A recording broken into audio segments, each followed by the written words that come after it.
Good evening, welcome to Influencia. तो आज की क्लास में जो है नॉन पैरामेट्रिक स्टैटिस्टिक को आगे बढ़ाएंगे।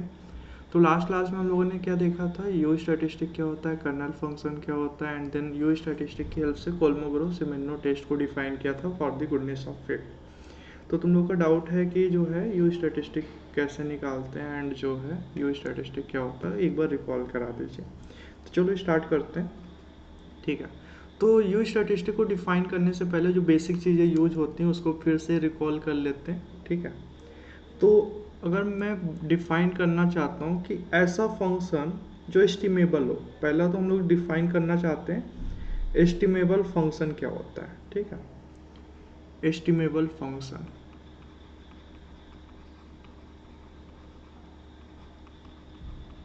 ठीक है।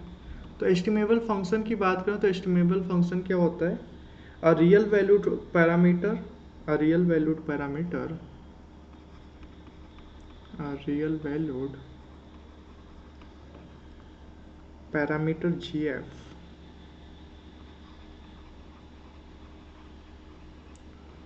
of f is said to be estimable, is said to be estimable if it has, if it has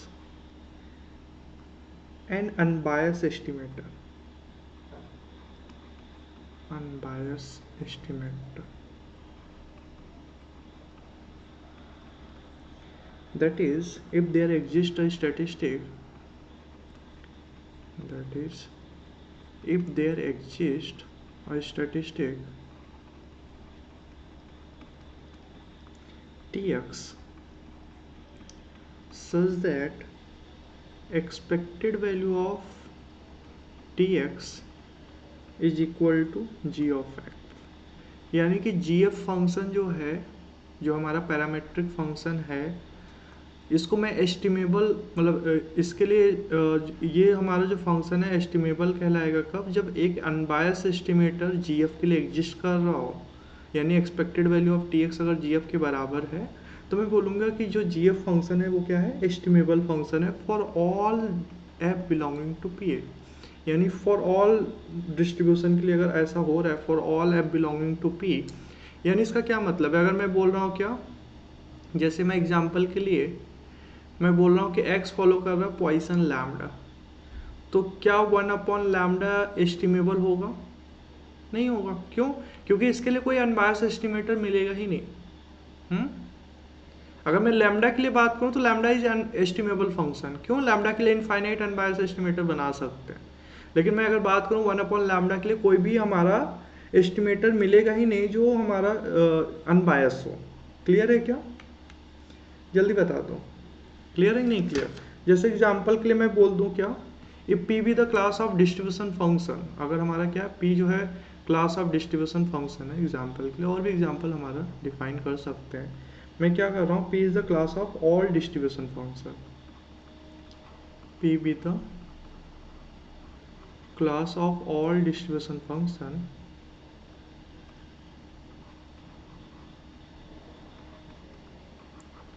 or distribution function for which second moment exists, for which second moment exist। अगर हमारा जो है क्या है, p जो है class of distribution function है जिसका हमारा सेकेंड मोमेंट एग्जिस्ट कर रहा है, तो मैं ये बोल सकता हूँ कि x बार जो होगा, मतलब एक्सपेक्टेशन एग्जिस्ट करेगा, उस केस में मैं बोल सकता हूँ x बार जो होगा ये अनबायस एस्टिमेटर होगा। x bar is an unbiased estimator, किसके लिए होगा? जल्दी बता दो। अनबायस एस्टिमेटर ऑफ पॉपुलेशन में। क्लियर है क्या? ऑफ पॉपुलेशन में, जिसको मैं बोल रहा हूँ mu F. Clear? Population mean को मैं रिप्रेजेंट कर रहा हूँ म्यू एफ से।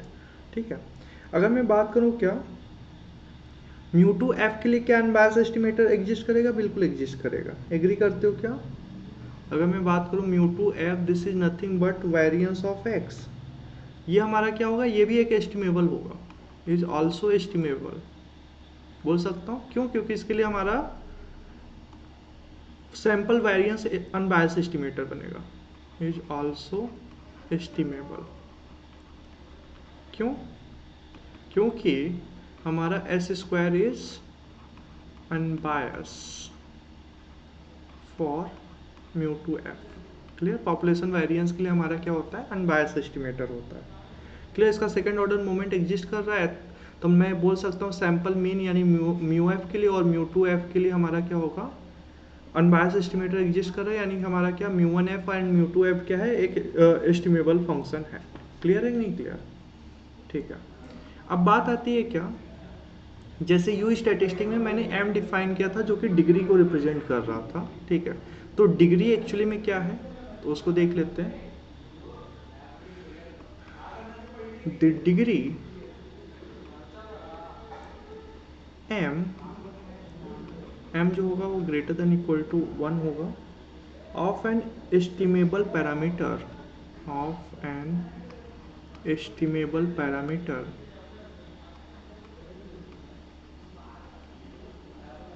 जी एफ। एस्टिमेबल पैरामीटर क्या है, जी एफ है। वो मीन भी हो सकता है, वेरिएंस भी हो सकता है, कोई भी फंक्शन हो सकता है, ठीक है। Is the smallest sample size, is the smallest sample size for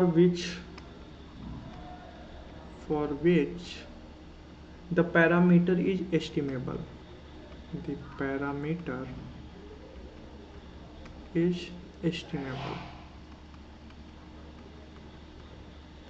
that is the smallest m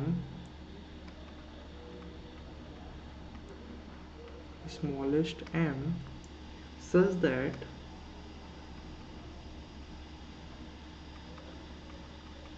there exists an unbiased estimator,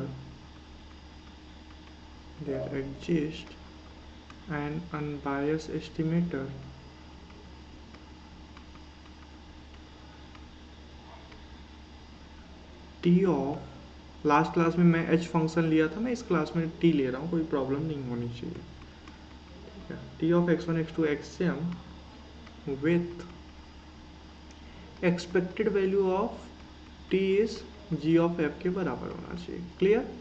यानी हमको ऐसा स्मॉलेस्ट सैंपल साइज जो है ढूंढना है जिसके लिए हमारा gf जो फंक्शन है वो क्या हो जाए, एस्टिमेबल हो जाए।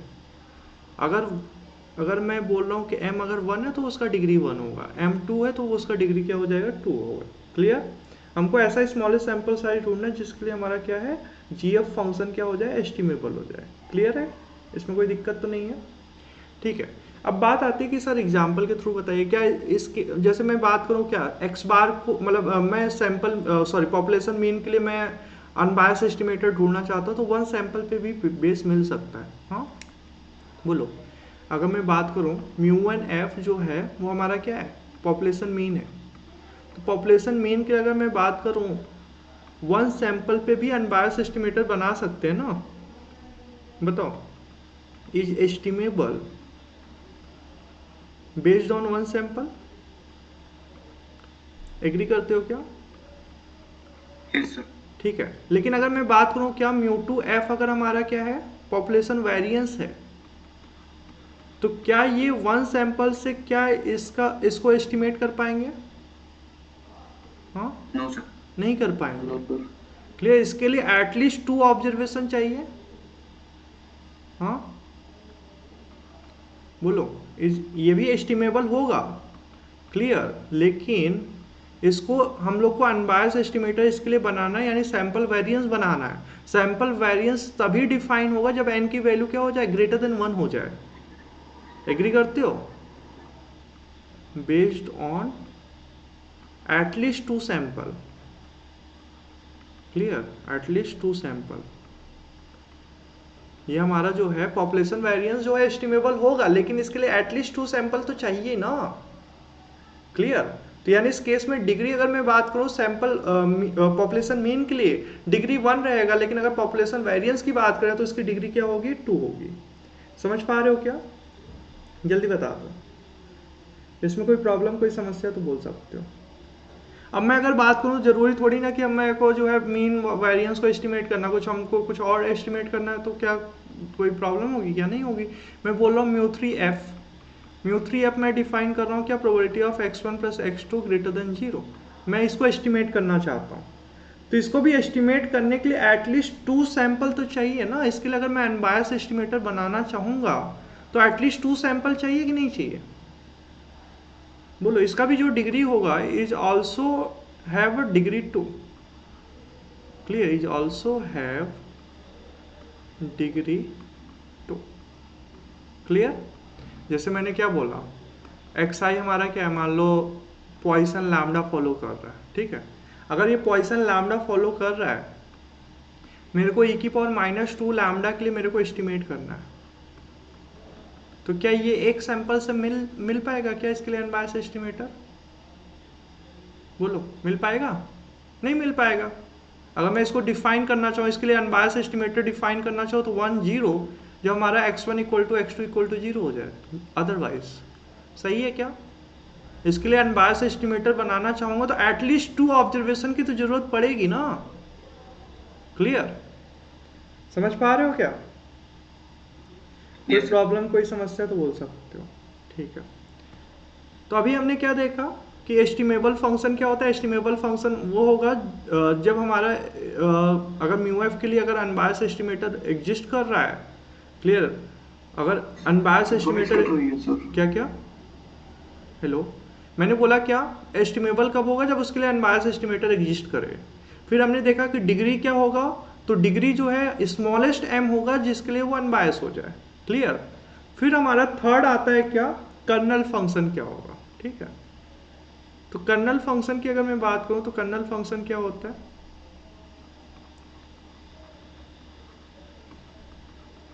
ये सारी चीजें मैं लास्ट क्लास में खैर बता चुका हूं, लेकिन फिर से मैं रिकॉल करा देता हूं। An unbiased estimator of parameter, an unbiased estimator of parameter based on the smallest sample, based on the smallest sample size equal two degree m, यानी जो स्मॉलेस्ट सैंपल साइज है उसको मैं m कंसीडर कर रहा हूँ, डिग्री उसका क्या है, डिग्री इक्वल टू m है। ठीक है, is called a kernel, is called a kernel. Clear? यानी कि हमने लास्ट क्लास में भी मैंने बताया था कर्नल क्या होता है, एक सिमेट्रिक फंक्शन होता है जो कि अनबायस होना चाहिए, लेकिन उसमें एक कंडीशन और होती है कि वो हमारा जो है स्मॉलेस्ट सैंपल, स्मॉलेस्ट डिग्री का होना चाहिए। क्लियर? समझ पा रहे हो क्या? इसमें कोई प्रॉब्लम तो नहीं है? ठीक है, अब बात यह आती है क्या, जैसे एग्जाम्पल के लिए मैंने एग्जाम्पल अगर मैं इसके लिए डिफाइन करूँ तो इस एग्जाम्पल क्या रहेगा। ठीक है, मैं क्या बोल रहा हूँ कि एक्स आई जो है, मैं क्या बोल रहा हूँ, x i is a kernel of mu f. मैं बोल सकता हूँ एक्स आई इज कर्नल होगा किसके लिए, म्यू एफ के लिए, सैंपल मीन के लिए। क्या ये बात एग्री करते हो क्या? एक्स आई जो होगा एक कर्नल होगा म्यू एफ के लिए, यानी सैंपल सॉरी पॉपुलेशन मीन के लिए अगर मैं बात करूँ एक ऑब्जर्वेशन इनफ है। क्लियर? समझ पा रहे हो? तो अगर मैं बात करूँ क्या, कुछ और डिफाइन कर लो म्यू एफ को, तो जैसे मैंने क्या बोला, म्यू एफ मान लो क्या ले रहा हूँ, is equal to probability of x greater than c। इसके लिए भी अगर मैं अनबायस एस्टिमेटर बनाना चाहता हूँ तो इसका डिग्री 1 आएगा। एग्री करते हो क्या?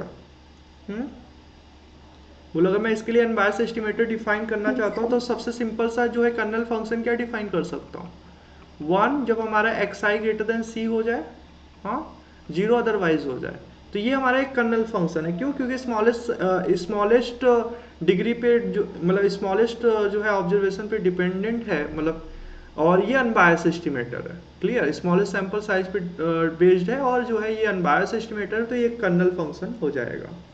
क्लियर? अगर मैं बात करूँ क्या, म्यू स्टार एफ को मैं अगर डिफाइन करूं किस टाइप का, probability of x i plus x j greater than zero, x i plus x j greater than equal to zero. तो इसके लिए जो कर्नल फंक्शन होगा किस पे बेस होगा बताओ, दो ऑब्जर्वेशन पे बेस होगा,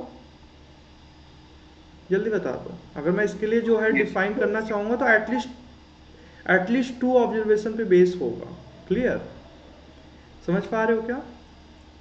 सर सिमेट्रिक की प्रॉपर्टी, सर सिमेट्रिक की प्रॉपर्टी नहीं है क्या? यहाँ पे भी हाँ सिमेट्रिक की प्रॉपर्टी रहेगी। जब हमारा सिंगल ऑब्जर्वेशन है तो वहाँ पे सिमेट्रिक की प्रॉपर्टी लगाने का कोई मतलब नहीं है ना। Clear, okay sir. लेकिन अगर एक से ज़्यादा ऑब्जर्वेशन है तो वहाँ पे सिमेट्रिक प्रॉपर्टी रहेगा। क्लियर, समझ पा रहे हो क्या? Yes sir. यहाँ पे सिमेट्रिक प्रॉपर्टी भी ऐड कर दो, ठीक है, सॉरी ऐड नहीं किया इसमें, ठीक है। यहाँ पे एक सिमेट्रिक प्रॉपर्टी भी होता है। क्लियर, यानी जो भी हमारा कर्नल फंक्शन होगा वो सिमेट्रिक प्रॉपर्टी भी होल्ड करेगा। क्लियर, ठीक है। अब जरा एक बात बताना, अगर मैं डिफाइन करना चाह रहा हूँ, क्या डिफाइन करना चाह रहा हूँ, मान लो सैंपल वेरिएंस के लिए मैं बनाना चाह, मतलब पॉपुलेशन वेरिएंस के लिए अगर मैं जो है डिफाइन करना चाहता हूँ तो क्या हो जाएगा बताओ? बोलो, अगर मैं पॉपुलेशन वेरिएंस के लिए डिफाइन करना चाहता हूँ, ठीक है, म्यू टू एफ जो है वो हमारा क्या पॉपुलेशन वेरिएंस है। क्लियर, पॉपुलेशन वेरिएंस है। तो इसके लिए जो कर्नल फंक्शन आएगा वो कर्नल फंक्शन क्या होगा बताओ? टू ऑब्जर्वेशन पे बेस रहेगा। अगर मैं बोलूँ क्या टी आई एक्स आई को या टी एस ले लो कुछ, मतलब मैं सफिक्स में ले रहा हूँ टी के। क्लियर, टी के एक्स आई एक्स जे, एटलीस्ट दो ऑब्जर्वेशन तो चाहिए जो है पॉपुलेशन वेरिएंस को डिफाइन करने के लिए। एग्री करते हो क्या? और ये किसके बराबर होगा? 1/2 एक्स आई माइनस एक्स जे स्क्वायर के बराबर होगा। क्लियर है क्या? जल्दी बता दो, समझ पा रहे हो? ठीक है, तो ये एक हमारा क्या अनबायस एस्टिमेटर है, ठीक है, किसके लिए? पॉपुलेशन वेरिएंस के लिए। और हम लोग देख पा रहे हैं ये क्या है, स्मॉलेस्ट ऑब्जर्वेशन पे बेस है, और जो है हम लोग देख पा रहे हैं एक सिमेट्रिक फंक्शन है। क्लियर, अब बात आती है यू एस्टिमेटर क्या होता है। ठीक है, अब हमारा जो है आता है यू एस्टिमेटर। लास्ट क्लास में मैंने डायरेक्ट यू एस्टिमेटर की बात कर दी थी, इसलिए शायद समझने में प्रॉब्लम हुई है, कोई दिक्कत नहीं है। अब बात आती है यू स्टैटिस्टिक के। तो यू स्टैटिस्टिक जो होता है वो क्या होता है? Let G F be an estimable parameter, let G F be an estimable parameter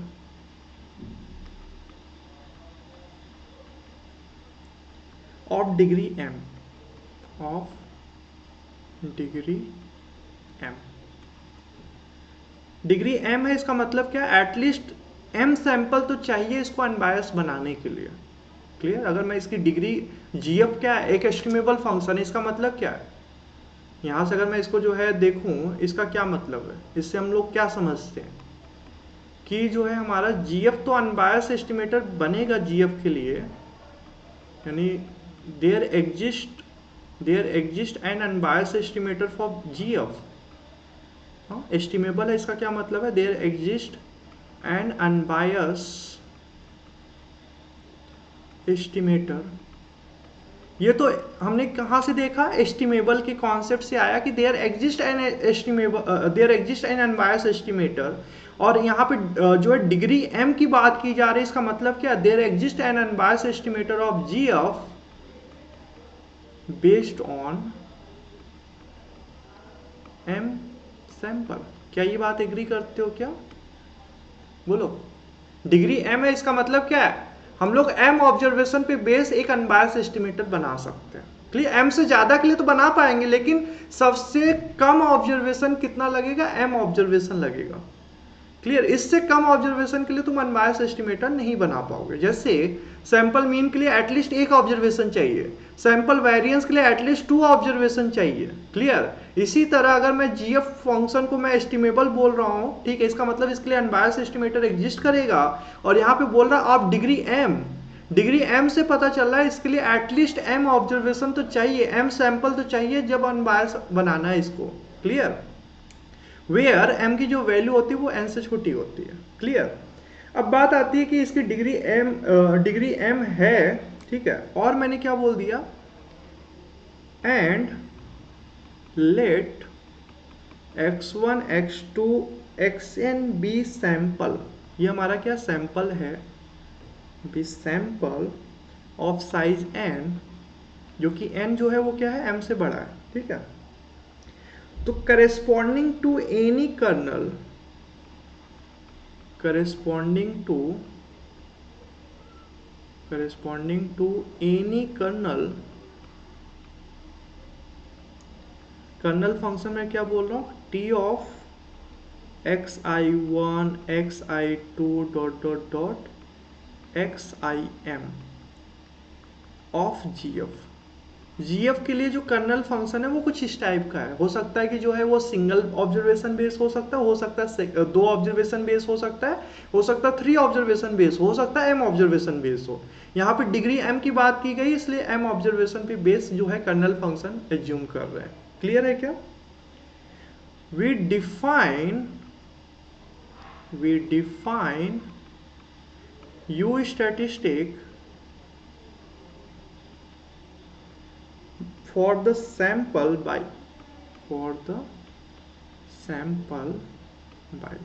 कैसे डिफाइन करेंगे, un equal to u x1 x2 xn is equal to xn is equal to 1/NCM summation c, यानी जितने भी possible way होंगे सम करने के, सब पे सम करेंगे। Clear? ts xi1 xi2 dot dot dot xim। समझ में आया क्या? बोलो, क्या ये बात एग्री करते हो? वेयर c जो है क्या है, यहाँ पे क्या रिप्रेजेंट कर रहा है, where c is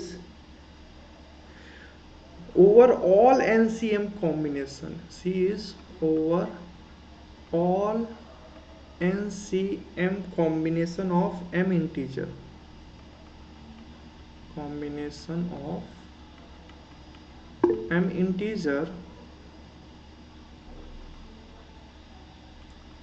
x i1 i2 im,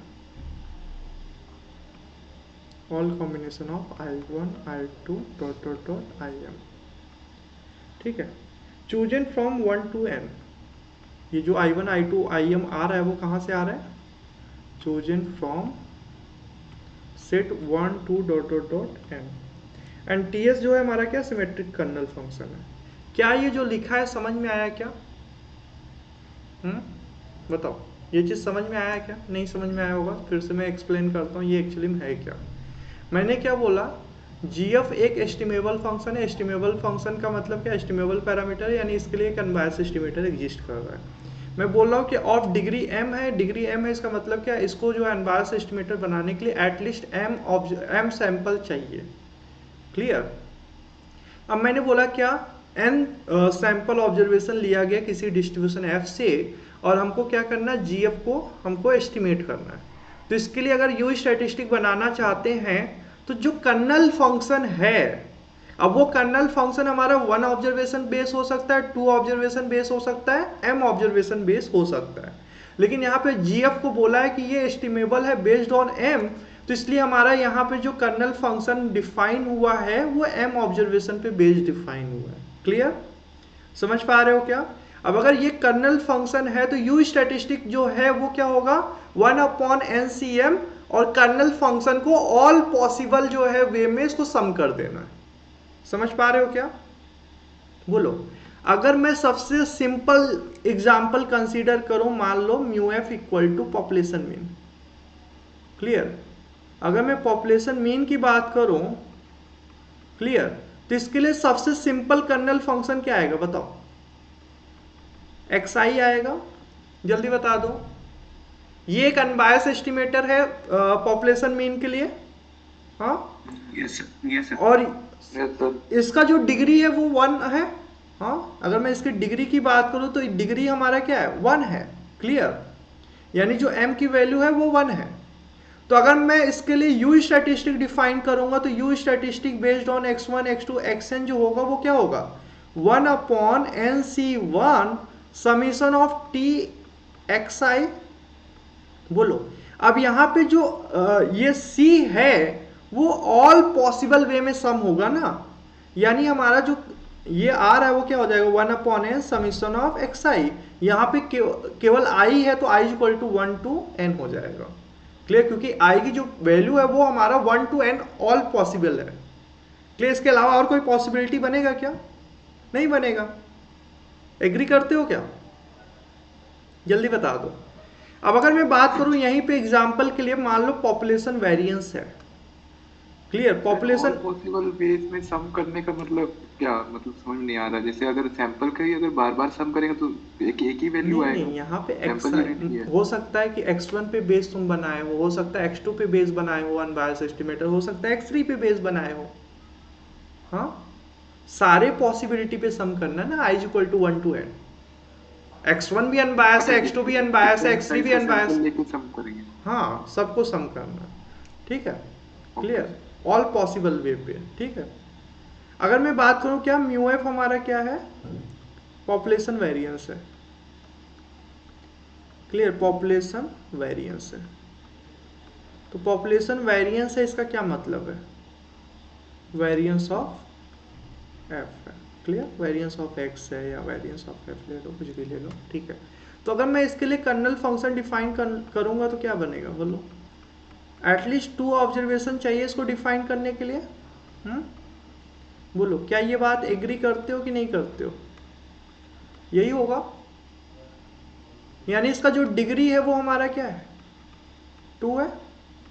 clear, यानी इसके लिए अगर मैं यू स्टैटिस्टिक डिफाइन करूंगा तो यू स्टैटिस्टिक क्या हो जाएगा x1 x2 dot dot dot xn, this is nothing but 1/nc2, और यहाँ पे जो सम होगा वो all possible of i, j होगा। Clear, i not equal to j। समझ में आया क्या? 1/2 xi माइनस xj स्क्वायर। अब जरा बताना i not equal to j के केस में यहाँ पे टोटल नंबर ऑफ टर्म्स कितने आएंगे? बोलो कितने टर्म आएंगे, जल्दी बता दो। क्या इसकी जो वैल्यू आएगी 1/n-1 ही बचेगा क्या? क्योंकि nc2 में जो 2 आएगा ऊपर जाके कैंसिल आउट बना देगा। क्लियर, यानी हमारा यहाँ पे जो बचेगा 1/n-1 समीशन ऑफ क्या हो जाएगा, डबल समीशन को कैंसिल आउट करके xi माइनस एक्स बार भी लिख सकते हो। ठीक है, क्या ये बात एग्री करते हो नहीं करते हो? बोलो, i is equal to 1 to n। सही है, बोलो क्या ये सही सर इस केस में हाँ सर इस केस में हमें पता है कि डिग्री है लाइक मीन और वेरिएंस में, और जब हमें डिग्री नहीं पता होगा तो गिवन होगा। गिवन नहीं होगा, उसको हमको देखना पड़ेगा कि एटलीस्ट कितने ऑब्जर्वेशन चाहिए उसको जो है अनबायस बनाने के लिए। क्लियर, हमको अनबायसनेस के कॉन्सेप्ट से ही जाना पड़ेगा कि एटलीस्ट कितना ऑब्जर्वेशन चाहिए। जैसे मैंने क्या बोला, xi मान लो पॉइसन लैम्डा है। क्लियर, e⁻³ लैम्डा के लिए अगर अनबायस एस्टिमेटर चाहिए तो एटलीस्ट 3 ऑब्जर्वेशन तो बनाना पड़ेगा ना। क्लियर, एटलीस्ट 3 जो है हमको ऑब्जर्वेशन लेना पड़ेगा इसके लिए अनबायस बनाने के लिए। क्लियर, समझ पा रहे हो? Yes sir. ठीक है, अब जरा बताना, अगर मैं बात करूं क्या, मैं बोल रहा हूं कि म्यू एफ इक्वल टू क्या हमारा डिस्ट्रीब्यूशन फंक्शन है। क्लियर, तो ये भी हमारा क्या है, एक हमारा इसके लिए हमारा अनबायस एस्टिमेटर एग्जिस्ट करेगा। तो इसके लिए जो अनबायस एस्टिमेटर होगा वो कौन सा बनेगा बताओ? Indicator random variable xi less than equal to x, हाँ 1 जब हमारा xi less than equal to x, 0 और अदरवाइज। क्लियर, यानी इसके लिए जो अनबायस एस्टिमेटर है वो हमारा जो है i है। क्लियर, इस केस में हमारा ये fx का एस्टिमेबल है ऑफ डिग्री 1। क्लियर है कि नहीं क्लियर? अब अगर इसका डिग्री 1 है तो मैं क्या करूंगा, जो म्यू स्टैटिस्टिक होगा वो किस टाइप का बनेगा बताओ? 1/nc1 1/nc1 और इसके ऑल पॉसिबल में सम कर देंगे i is equal to 1 to n, और क्या हो जाएगा xi less than equal to x। This is nothing but empirical distribution के बराबर है। सही है क्या? जल्दी बता दो। Yes sir. कोई प्रॉब्लम, कोई समस्या तो बोल सकते हो। क्लियर है? ठीक है। Yes sir.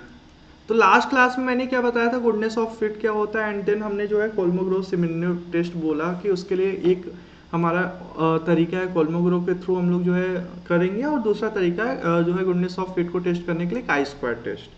ठीक है। एंड देन हमने जो है कोल्मोग्रोव का डिफिनीशन लिखाया था, नहीं लिखाया था, चलो अभी कर लेते हैं फिर से। ठीक है। तो डेफिनेशन क्या है कोल्मोग्रोव-सिमिनोव टेस्ट स्टैटिस्टिक का? KS statistic.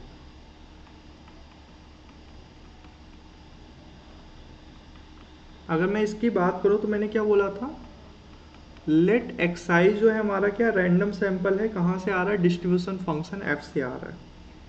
एंड मैंने क्या बोला कि एफ एन जो है, एफ एन भी एम्पेरिकल डिस्ट्रीब्यूशन है। ठीक है, corresponding to distribution function f. ठीक है। तो हमारा जो स्टैटिस्टिक होगा, द स्टैटिस्टिक,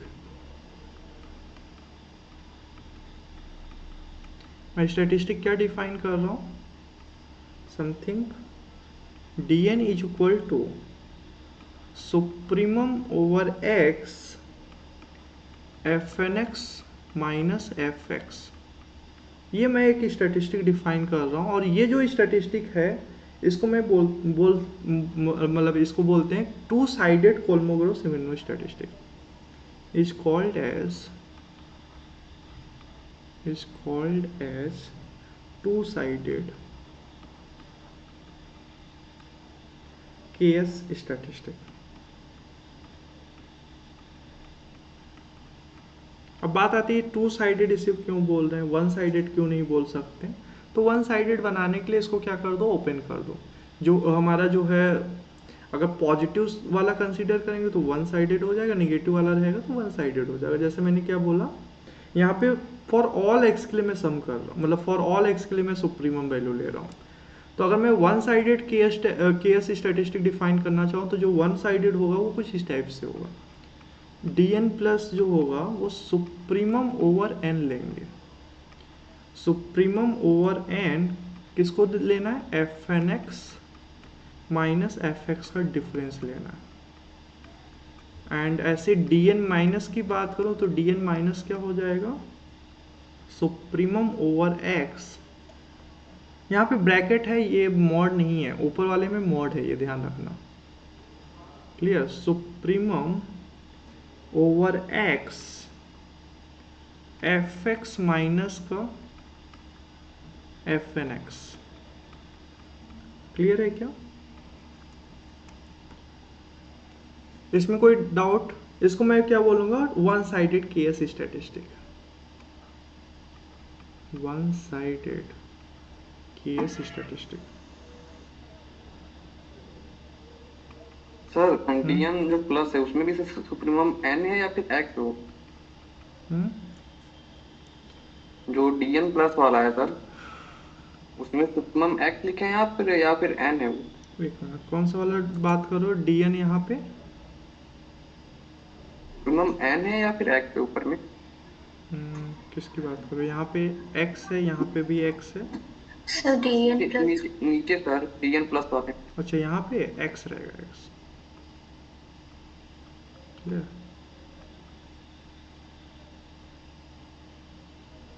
समझ में आया क्या? Yes sir. ठीक है। अब बात आती है कि सर है क्या ये, हमको जो है क्या करना था, गुडनेस ऑफ फिट में हमको क्या करना था, अंडर एच नॉट हमको दिया हुआ था कुछ। हाँ बोलो, अगर मैं गुडनेस ऑफ फिट को रिकॉल करूँ तो मैंने क्या बोला था, गुडनेस ऑफ फिट में हम लोगों को दिया हुआ था क्या, हम लोग एज्यूम कर रहे थे कि अंडर एच नॉट में जो है वो एफ एक्स जो है एफ नॉट एक्स के बराबर है, और अंडर एच वन हमने माना था कि जो एफ एक्स है वो not equal to f not x है। क्लियर? मैं क्या बोल रहा था कि एक्स आई जो है कहाँ से आ रहा है, एफ एक्स से आ रहा है। ठीक है, और हमको चेक करना है कि we want to test whether the sample comes from specified distribution f not. हमको चेक करना है we want to test whether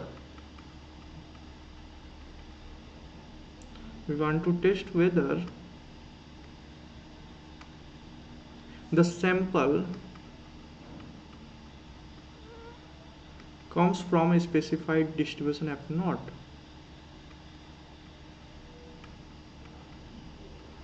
A specific distribution f not x, हमको ये टेस्ट करना है इससे आ रहा है कि नहीं आ रहा है, ठीक है।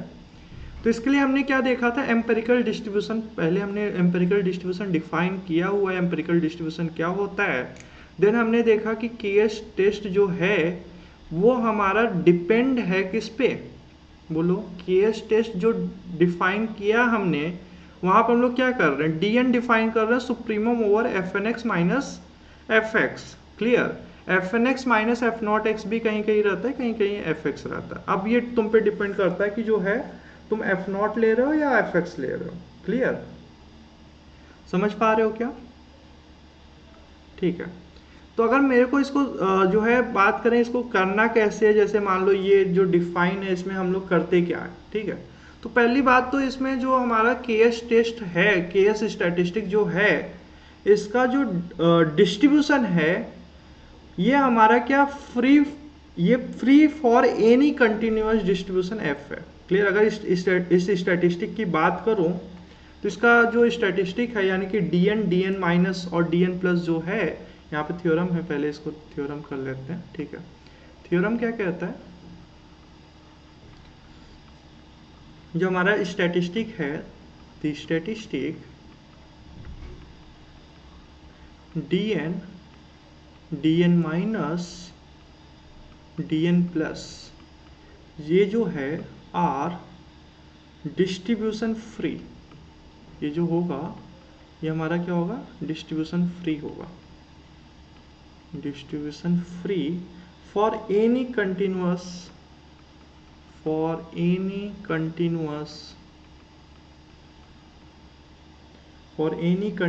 Distribution function F.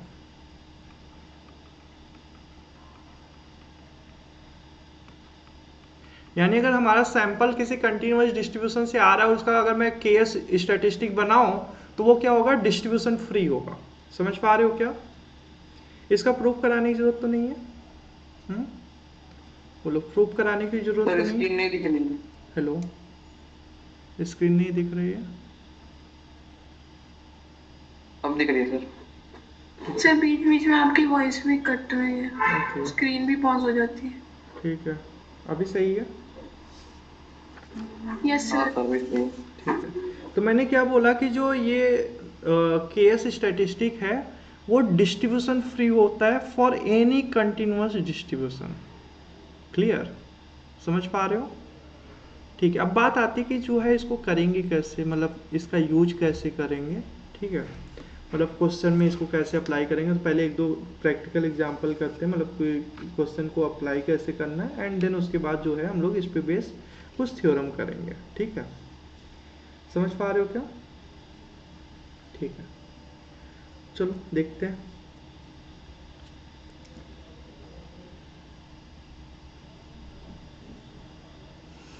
तो केएस स्टैटिस्टिक क्लियर हो गया ना? केएस स्टैटिस्टिक क्या है हमारा?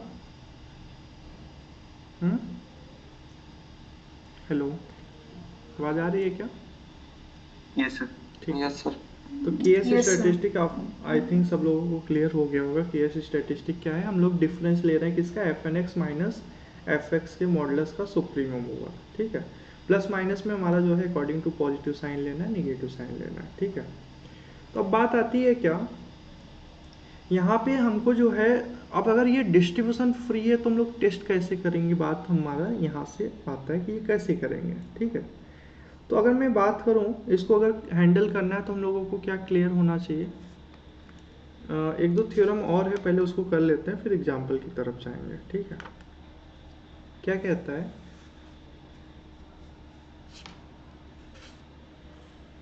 अगर मैं बोल रहा हूँ कि जो सैंपल है मान लो कहाँ से आ रहा है, एफ से आ रहा है और एफ हमारा कंटिन्यूअस है, ठीक है। थ्योरम क्या कहता है, अगर हमारा जो एफ है वो हमारा क्या कंटिन्यूअस है। क्लियर। अगर हमारा सैंपल जो है कंटिन्यूअस डिस्ट्रीब्यूशन फंक्शन से आ रहा है तो हमारा क्या बोल रहा है कि जो प्रोबेबिलिटी होगा, probability of dn less than equal to v plus 1/2n। अगर मैं इसकी प्रोबेबिलिटी की बात करूं तो इसकी जो प्रोबेबिलिटी होगी वो कुछ ऐसा होगा। अगर v लेस देन 0 है तो ये 0 के बराबर होगा, एंड अगर v जो है हमारा 0 से बड़ा है एंड 2n माइनस 1/2n से अगर छोटा है तो इसकी जो प्रोबेबिलिटी होगी वो इंटीग्रल फॉर्मूले से निकलता है। अब ये इंटीग्रल फार्मूला अजीब सा होता है, ठीक है, इसको निकालने की ज़रूरत नहीं है, लेकिन फॉर्मूला क्या है वो क्लियर होना चाहिए। ठीक है, फॉर्मूला क्या है, 1/2n माइनस v से v प्लस 1/2n, फिर हमारा क्या है 3/2n माइनस v से v plus 3/2n, v plus 3/2n dot dot dot 1/2n minus 1, sorry 2n minus 1/2n, 2n minus 1/2n minus v से v plus 2n minus 1/2n f of u1 u2 dot dot dot un, यानी joint PDF of u1 u2 un and product of dui i is equal to 1 to n। And 1 हो जाएगा कब, जब हमारा क्या है v greater than equal to 2n minus 1 divided by 2n, where f of u1 u2 dot dot dot un जो है वो हमारा क्या ऑर्डर स्टेट्स का ज्वाइंट डिस्ट्रीब्यूशन है। तो अगर ui अगर मैं बात करूँ f से आ रहा है, यानी f का जो डिस्ट्रीब्यूशन है यूनिफॉर्म 0 1 है। क्लियर। तो अगर f का डिस्ट्रीब्यूशन यूनिफॉर्म 0 1 है और u f से आ रहा है, यानी ui का जो डिस्ट्रीब्यूशन होगा वो यूनिफॉर्म 0 1 हो जाएगा। क्लियर। अब अगर यूनिफॉर्म 0 1 का अगर मैं ऑर्डर स्टेट्स का डिस्ट्रीब्यूशन की बात करूँ तो क्या आएगा, n फैक्टोरियल आएगा, 0 is less than u1 less than u2 dot dot dot un less than 1, 0 otherwise. Clear है क्या। ये हमारा क्या है, ज्वाइंट पीडीएफ है किसका, ऑर्डर स्टेट्स के।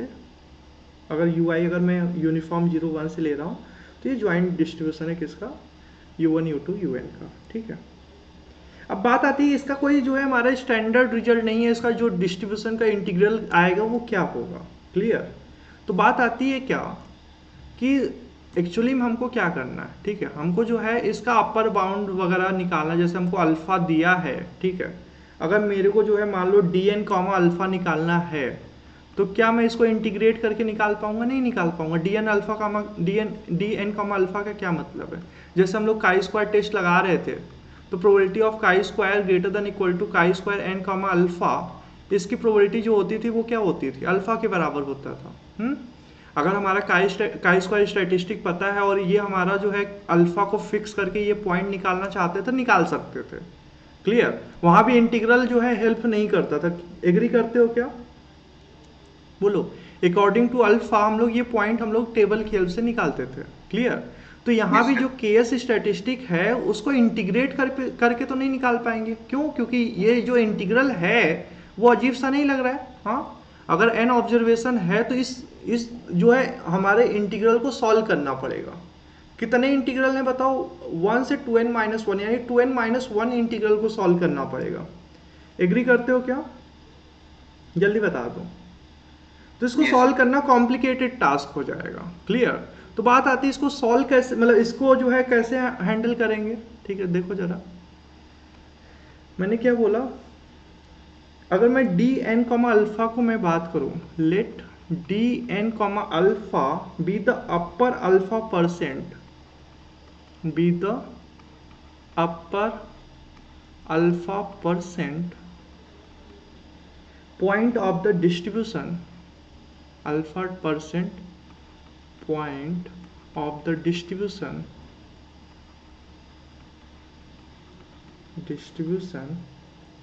dn, तो इसका क्या मतलब है, हम लोग यहाँ से बोल सकते हैं अगर अल्फा अपर जो है with alpha upper percent point of the distribution है, इसका क्या मतलब है, probability of D greater than D N comma alpha, इसकी जो प्रोबेबिलिटी होगी अल्फा के बराबर होगा, बोलो एटलीस्ट अल्फा होगा। क्लियर है क्या, जल्दी बता दो। अगर मैं बोल रहा हूँ अल्फा जो है वो क्या है, D N comma alpha be the upper alpha percent point of the distribution, इसका मतलब हमको जो है यहाँ पे जो D N comma alpha point होगा वो क्या होगा, इसके आगे की जो प्रोबेबिलिटी होगी एटलीस्ट अल्फा होगी, सॉरी एटमोस्ट अल्फा होगा। क्लियर, समझ पा रहा है, यहाँ पे वो पॉइंट ऐसा ढूंढना जिसके लिए जो प्रोबेबिलिटी है वो एटमोस्ट अल्फा हो। क्लियर, अब बात आती है कि हमको इसका एग्जैक्ट डिस्ट्रीब्यूशन तो पता नहीं है। अब अगर इसका एग्जैक्ट डिस्ट्रीब्यूशन नहीं पता है तो हम लोग को क्या करना पड़ेगा, कुछ इसके लिए जो है हमको देखना पड़ेगा कि इसको सॉल्व कैसे करना है। ठीक है, तो इसमें कुछ थ्योरम्स हैं जो है दिए गए हैं कि अगर मेरे को जो है अपर की प्रोबेबिलिटी निकालनी है या लोअर की प्रोबेबिलिटी निकालनी है तो उसमें कुछ थ्योरम्स है, उसकी हेल्प से हम लोग जो है कुछ वहाँ से काम कर सकते हैं। क्या बोला जा रहा है कि अगर हमारा let F be any distribution continuous distribution जो है, मतलब सैंपल जो है हमारा कहाँ से आ रहा है, सैंपल कंटिन्यूअस डिस्ट्रीब्यूशन से आ रहा है। Let F be any continuous distribution function, अगर ये कंटिन्यूअस डिस्ट्रीब्यूशन फंक्शन से आ रहा है, ठीक है, then for any Z greater than equal to 0, then for any Z greater than equal to 0, अगर मेरे को प्रोबेबिलिटी निकालना n टेंड्स टू इन्फिनिटी पे probability of D N less than equal to Z into N की power minus half, इसकी जो probability होगी वो एल जेड के बराबर होगी, where L Z is nothing but 1 minus series 2 times n equal to 1 to infinity minus 1 की power i minus 1 e की power minus 2i square Z square. Clear, अब बात आती है क्या, अगर मैं जो है क्या कर रहा हूँ इसमें जो है कुछ n टेंड्स टू इन्फिनिटी पे अगर वैल्यू निकालना चाहता हूँ तो ये हमारा क्या होगा, तो हमने देखा कि जो n टेंड्स टू इन्फिनिटी पे जो वैल्यू होगा वो कुछ इसके बराबर होगा। ठीक, सो हमने क्या देखा कि जो limit n tends to infinity पे वैल्यू है dn less than equal to Z by root n, इसकी जो वैल्यू है lz के बराबर है, where lz is nothing but 1 minus 2 times i equal to 1 to infinity minus 1 की पावर i माइनस 1 e की power minus 2i square Z square. तो हमने क्या देखा कि अगर रूट n को राइट साइड ले आए तो हमारा क्या हो जाएगा, root n dn equal less than equal to D alpha की जो प्रोबेबिलिटी होगी 1 माइनस अल्फा होगी, एंड अल्फा जो है हम लोग जो है डिफरेंट डी अल्फा के लिए हम लोग इसकी वैल्यू निकाल सकते हैं। क्लियर, तो अगर मैं बात करूं क्या इस थ्योरम का मैं यूज करके, ठीक है, using this theorem can be use to find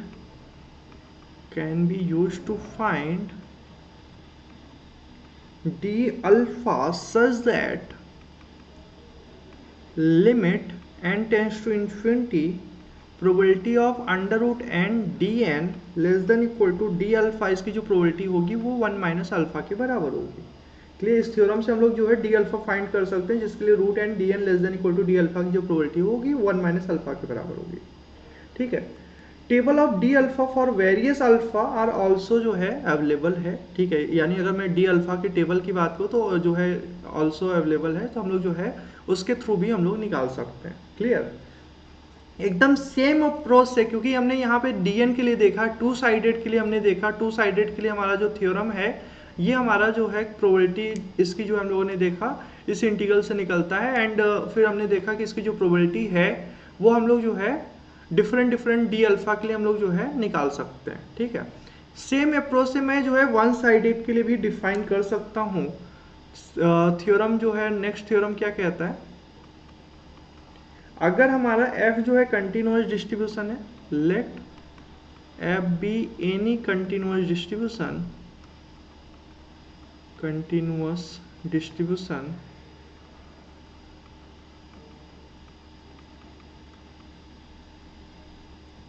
then probability of dn plus less than equal to z, इसकी जो वैल्यू होगी वो क्या होगी 0 when z less than equal to 0 and 1 minus z से 1 n minus 1 by z n minus 1 by n minus z to un dot dot dot 2 by n minus z to u3 and 1 by n minus z to u2 and f of u1 u2 un product of dui I is equal to 1 to n 0 is less than z is less than 1 and 1 होगा जब हमारा z greater than equal to 1, where f function जो है f of u1 u2 un जो है वो हमारा क्या है n फैक्टोरियल के बराबर है। क्लियर, n फैक्टोरियल होगा where 0 is less than u1 is less than u2 less than un less than 1 and 0 होगा अदरवाइज। ठीक है, अब अगर मैं बात करूं अगर ऐसा है तो हम लोग जो है क्या करेंगे, इस इंटीग्रल को जो है हम लोग सॉल्व नहीं कर सकते हैं तो सेम अप्रोच से ऊपर जो थ्योरम था उसके थ्रू हम लोग जो है बोल सकते हैं क्या, limit n tends to infinity पे probability of root n dn plus इसकी जो वैल्यू होगी less than equal to z की जो प्रोबेबिलिटी होगी 1 माइनस e की पावर माइनस 2z स्क्वायर के बराबर होगी, z greater than equal to 0। Clear, और अगर मैं बात करूं क्या,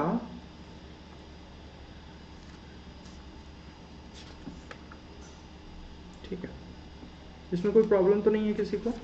ठीक है, तो अगर मैं बात करूं यहाँ पे जो है root N D N plus जो less than equal to Z की जो प्रोबेबिलिटी है वो 1 माइनस ए की पावर माइनस 2z स्क्वायर के बराबर है। यानी मैं यहाँ से बोल सकता हूँ क्या, अगर मैं वी एन स्टैटिस्टिक डिफाइन करूँ, द स्टैटिस्टिक वी एन, अगर मैं वी एन को डिफाइन करूँ किसके बराबर 4n dn प्लस स्क्वायर, अगर मैं इसके बराबर अगर vn को लूँ तो इसका जो लिमिटिंग डिस्ट्रीब्यूशन होगा has a limiting chi square distribution, has a limiting chi square 2 distribution, chi square 2 distribution. Clear, ऐसे अगर मैं बात करूं क्या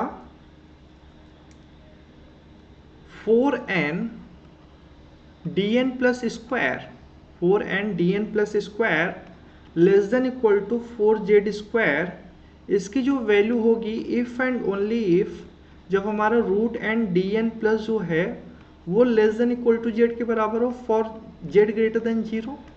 क्लियर, और हम लोग यहाँ से क्या बोल सकते हैं, जो लिमिटिंग वैल्यू है limit n tends to infinity पे प्रोबेबिलिटी ऑफ vn जो होगा वो लेस देन 4z स्क्वायर, इसकी जो प्रोबेबिलिटी होगी 1 माइनस e की पावर माइनस 2z स्क्वायर के बराबर होगी।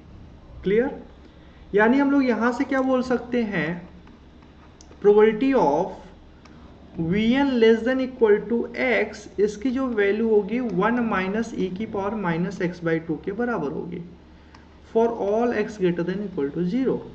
यानी हम लोग देख पा रहे हैं क्या, यहाँ से मैं बोल सकता हूँ कि जो डिस्ट्रीब्यूशन है वो काई स्क्वायर 2 डिस्ट्रीब्यूशन है। क्लियर है क्या, यानी मैं यहाँ से vn का डिस्ट्रीब्यूशन देख सकता हूँ कि जो vn है वो हमारा क्या है, काई स्क्वायर 2n डिस्ट्रीब्यूशन है। क्लियर, तो आई होप इसमें कोई प्रॉब्लम नहीं होगी। तो नेक्स्ट क्लास में हम लोग जो है देखेंगे कि जो केएस टेस्ट के क्वेश्चन है उसको कैसे करना है एंड एग्जाम्पल प्रॉब्लम को देखेंगे। आज की क्लास में हमने देखा कि जो है यू स्टैटिस्टिक क्या होता है, यू स्टैटिस्टिक से पहले हमने देखा कर्नल फंक्शन क्या होता है, उससे पहले एस्टिमेबल फंक्शन देखा एंड देन उसके बाद केएस स्टैटिस्टिक डिफाइन किया। केएस स्टैटिस्टिक जो होता है वो हमारा something F N minus F x का डिफरेंस का सुप्रीमम वैल्यू होता है एंड फिर मैंने जो है वन साइडेड जो है केएस स्टैटिस्टिक देखा एंड देन उस पर बेस हमने जो है देखा थ्योरम क्या है कि हमारा जो तीनों का डिस्ट्रीब्यूशन होगा वो डिस्ट्रीब्यूशन फ्री होगा, इसका जो डिस्ट्रीब्यूशन होगा वो डिस्ट्रीब्यूशन फ्री होगा। Clear, for continuous distribution. फिर हमने देखा थ्योरम, अगर मेरे को dn की प्रोबेबिलिटी निकालनी किसी समथिंग v+1/2n से छोटे के लिए तो इंटीग्रल से निकालना पड़ता है, और ये इंटीग्रल निकालना डिफिकल्ट है। देन हमने देखा कि इस पे बेस हम लोग जो है थ्योरम डिफाइन किया, जिसके लिए हमने देखा dn<= z/n की जो प्रोबेबिलिटी होगी वो समथिंग जो है